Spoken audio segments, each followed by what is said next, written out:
సరే ఇప్పుడు ఎన్ని పాఠశాలలు పెరిగినా కూడా 2014లో ఎప్పుడైతే తెలంగాణ వచ్చిందో ఆ టైంలో 24 లక్షల మంది స్టూడెంట్స్ ఉండే గవర్నమెంట్ స్కూళ్ళల్లో 2024 వచ్చేసరికి 16 లక్షలకు పడిపోయింది. అంటే 10 ఏళ్ల సంవత్సరంలో 8 లక్షల మంది స్టూడెంట్స్ గవర్నమెంట్ స్కూళ్ళల్లో తగ్గిపోయింది.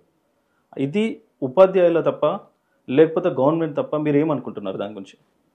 ఇందులో మీరు బాగా గమనించినట్లయితే అవునన్నా కాదన్నా 24 లక్ష విద్యార్థుల సంఖ్య అన్నమాట వాస్తవం, అందులో ఏమో డౌట్ లేదు. ఈరోజు రాష్ట్రంలో 26,101 పాఠశాలలు ఉన్నాయి. ప్రైమరీ పాఠశాలలు 18,000 పైచిలుకు, అప్పర్ ప్రైమరీ పాఠశాలలు 3,000 పైచిలుకు, ఉన్నత పాఠశాలలు 4,000 పైచిలుకు, మొత్తము 26,101 పాఠశాలలు. మరి ఈ తెలంగాణ రాష్ట్రంలో వర్కింగ్ టీచర్స్ శాంక్షన్ పోస్టులు 1,25,083 శాంక్షన్ పోస్టులు. ప్రస్తుతము 1,16,000 పైచిలకు పనిచేస్తున్నాం. మరి విద్యార్థుల సంఖ్య గణనీయంగా తగ్గుకుంటా పోతున్న అన్నమాట వాస్తవం. కారణాలు చూసినట్లయితే ప్రైవేట్ సెక్టార్లో విద్యార్థులకు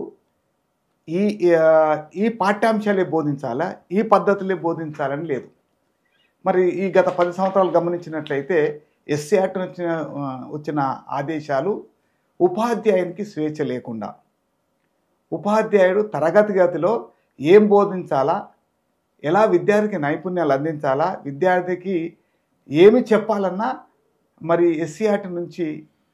ఎస్సీఆర్టీలో గతంలో పనిచేసిన అధికారులు మీరు ఈరోజు పాఠశాలకు వెళ్తే ఈ పాఠ్యాంశాన్ని బోధించాలి, ఈ పాఠంలో ఈ పుస్తకంలో 7వ పేజీలో ఉన్న పాఠ్యాంశమే బోధించాలా, 8వది రేపు బోధించాలా, ఇలాంటి ఆదేశాలు. ఇది చాలా పెద్ద పొరపాట్లు. ఒకప్పుడు ఒక 50-40 సంవత్సరాల క్రితం, 50 సంవత్సరాల క్రితము పెద్ద బాల శిక్ష అని ఉండేది ఒకటి. పెద్ద బాల శిక్ష చదువుకుంటే 10వ తరగతి లెక్కలు కూడా వచ్చిండేది. మరి ఈ పాఠ్యాంశాలు చేస్తూ విద్యార్థులకు టీచర్ని ఎలా చేశారంటే మరయంత్రంగా తయారు చేశారు. టీచర్ని తన సొంత నాలెడ్జ్, తన సొంత జ్ఞానాన్ని పుస్తకాలతో జోడించి చెప్పే అవకాశం లేకుండా ఈ పాఠ్యాంశాలను రాయాలి, ఇదే పాఠం చెప్పాలి, ఇలాగనే బోధించాలా, అలాగనే చెప్పాలనడం వల్ల కూడా విద్యారంగం ఫెయిల్ అయింది. మరి అధికారులు, పర్యవేక్షణ అధికారులు గత 15 సంవత్సరాలు పర్యవేక్షణ అధికారులు లేరు. ఆ టీచర్ నాకు నచ్చిన పద్ధతిలో బోధన చేస్తున్నాడు. కాబట్టి కాదన్నా పొరపాట్లు అటు ఇటు జరుగుతూ ఉంటాయి కొద్ది శాతం. అది క్రమేణీ ప్రజలలో అపనమ్మకానికి తోడైపోయింది. దాంతోపాటుగా ఇది ప్రభుత్వ సెక్టార్లో చూసినట్లయితే ఒక తరగతి గది, ఒక రూమ్ ఉంటుంది. ఆ రూమ్లో 5 తరగతులు ఉంటాయి. పిల్లలు ప్రైమరీ స్కూల్లో 35 మంది మాత్రమే అనుకో, 30 మందే ఉంటాం. కానీ బోధించేది ఒకటే టీచర్. ఈ టీచర్ 30 సబ్జెక్టులు ఎప్పుడు బోధిస్తాడు? బోధన చేస్తలేడు. కాబట్టి ఏముంటుంది, పిల్లల తల్లిదండ్రుల్లో ఒక అపనమ్మకం ఏర్పడుతుంది. అరే ఒక్క టీచరు సార్, మీరేమో టీచర్లు తక్కువ ఉన్నారు, లేకపోతే స్టూడెంట్స్ కూడా తక్కువనే ఉన్నారు అని అంటున్నారు. కానీ ఎడ్యుకేషన్ కమిషన్ ఇచ్చిన రిపోర్ట్ ప్రకారం రీసెంట్గా 1:18 ప్రతి 18 మంది స్టూడెంట్స్కి ఒక టీచర్ ఉన్నాడు అని చెప్తున్నారు. కానీ అది 1:30 ఉంటే సరిపోతుంది అని చెప్పేసి కొన్ని రిపోర్ట్లు చెప్పినాయని ఉంది. సో ఇక్కడ టీచర్లు స్టూడెంట్స్ తక్కువ ఉన్నారు, టీచర్లు ఎక్కువ ఉన్నారు అనేది లెక్క కనిపించేలాగా ఎడ్యుకేషన్ కమిషన్ ఇచ్చిన రిపోర్ట్ ఉంది. సో ఇక్కడ ఎడ్యుకేషన్ కమిషన్ మేము అన్నీ చేస్తున్నాము, టీచర్ల దగ్గరనే మిస్టేక్ అవుతుంది అన్నట్టుగా అది ప్రొజెక్ట్ అవుతుంది. మీరు చెప్పే అంశాలు వాస్తవం, అన్నేం లేవు, గణాంకాల్లో పొరపాటు లేవు. కానీ విద్యారంగంలో ఒక పాఠశాలలో విద్యార్థుల సంఖ్య ఎక్కువగా ఉన్నది. ఆ విద్యార్థుల సంఖ్య అనుగుణంగా టీచర్లు మనం ఇవ్వలే, ఆ పాఠశాలకు అవసరమైన తరగతులు ఇవ్వలే. అక్కడ వచ్చే పిల్లలకు మనకు వచ్చే పిల్లవానికి ఆ పాఠశాలను ఆకర్షణీయంగా కనిపించాలి. విద్యార్థికి ఆకర్షణీయంగా కనిపించట్లే మన పాఠశాల. అదే తెల్ల సున్నము, అదే బూజుపట్టిన సున్నము, ఆ రకంగా కనిపిస్తుంది. అయితే ప్రైవేట్ సెక్టర్ చూసినట్లయితే రంగురంగుల బొమ్మలు, బయట పచ్చటి చెట్లు పెట్టి కొంచెం ఆకర్షణీయంగా విద్యార్థిని ఆకర్షణీయంగా రావడానికి తల్లిదండ్రులు కూడా ఆకర్షించలేదు. ఫస్ట్ విద్యార్థి ఆకర్షణ, ఇంట్లో పిల్లవాడు అక్కడ బాగుంది, అబ్బా బాగుంది అనే ఫీల్ను.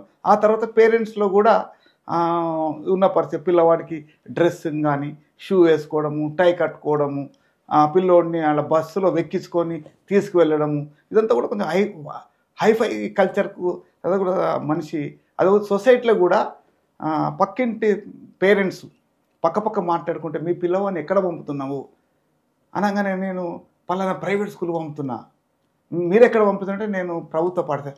అబ్బా, ప్రైవేట్ పాఠశాల వదిలి నువ్వు ప్రైవేట్ స్కూల్కి వెళ్ళి వదిలి గవర్నమెంట్ స్కూల్ ఎలా పంపుతున్నావు అని ఒక చిన్న చూపు, ఆ చిన్న చూపు ప్రశ్నల వల్ల కూడా పేరెంట్స్ ఆ రకంగా కొంత ప్రైవేట్ సెక్టర్ వెళ్ళిపోతున్నారు. ప్రైవేట్ సెక్టర్లో బాగా బట్టి విధానమే ఉంటుంది. పిల్లవానికి మార్కులే కావాలా, నాకు ఇన్ని మార్కులే కావాలి, ఇంతే రావాలి, నాకు 9.9 ర్యాంక్ రావాలా అనేది పిల్లలకు, పేరెంట్స్కు, పాఠశాలకు ముగ్గురికి ఒకటే లక్ష్యం. పిల్లవాడి యొక్క మానసిక స్థితి ఎలా ఉంది, పిల్లవాడి యొక్క వయసు ఎంత, అది గమనంలో తీసుకోవట్లే. ఇంకోటి ఇక్కడ ఏమవుతుందంటే ప్రైవేట్ సెక్టార్లో నర్సరీ, ఎల్కేజీ, యూకేజీ ఈ 3 చేసుకుంటే 3 సంవత్సరాల నుంచి 5 సంవత్సరాలు పూర్తి వరకు ఈ 3 బోధనలు జరుగుతున్నాయి. మన దగ్గరకు వచ్చే పిల్లవాడు ఎప్పుడు వస్తున్నాడు? 5 సంవత్సరం తర్వాత 6 సంవత్సరాల వయసులో మనం ఎన్రోల్మెంట్ చేసుకున్నాం ప్రభుత్వ పాఠశాలలో. మరి ఒక పిల్లవాడు, నా పిల్లవాడిని ఎల్కేజీలో ఆ పాఠశాల చేర్పించి యూకేజీ అయిపోయిన తర్వాత 1వ తరగతి ఇంకో పాఠశాలకు పోగలుగుతారా? మరి గత సంవత్సరం గణాంకాలు చూసినట్టయితే 1,25,000 మంది పిల్లలు ఎన్రోల్మెంట్ జరిగారు 1వ తరగతిలో. 25,000 పిల్లలు మాత్రమే, విద్యార్థులు మాత్రమే ప్రభుత్వ పాఠశాలలో ఎన్రోల్ కాబడ్డారు. 1,00,000 మంది ప్రైవేట్కి వెళ్ళిపోయారు. వెళ్ళిపోలే, నిరంతరం కొనసాగుతూ ముందుకు వెళ్తున్నారు.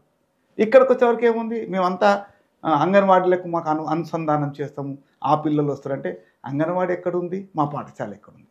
అందుకొరకు ఈ మధ్యకాలంలో మేము కూడా ఉపాధ్యాయులుగా, ఉపాధ్యాయ సంఘాలుగా ఒక బోధనపైనే కాదు, ఎన్రోల్మెంట్ కూడా మనం ఏం చర్యలు తీసుకోవాలి, వచ్చిన పిల్లలకు గుణాత్మకమైన విద్యను ఎలా అందించాలి, వీటిపైన కూడా మేము విద్యా గోష్ఠులు ఏర్పాటు చేసి రాష్ట్ర ప్రభుత్వానికి సిఫార్సులు చేసి ఉన్నాం.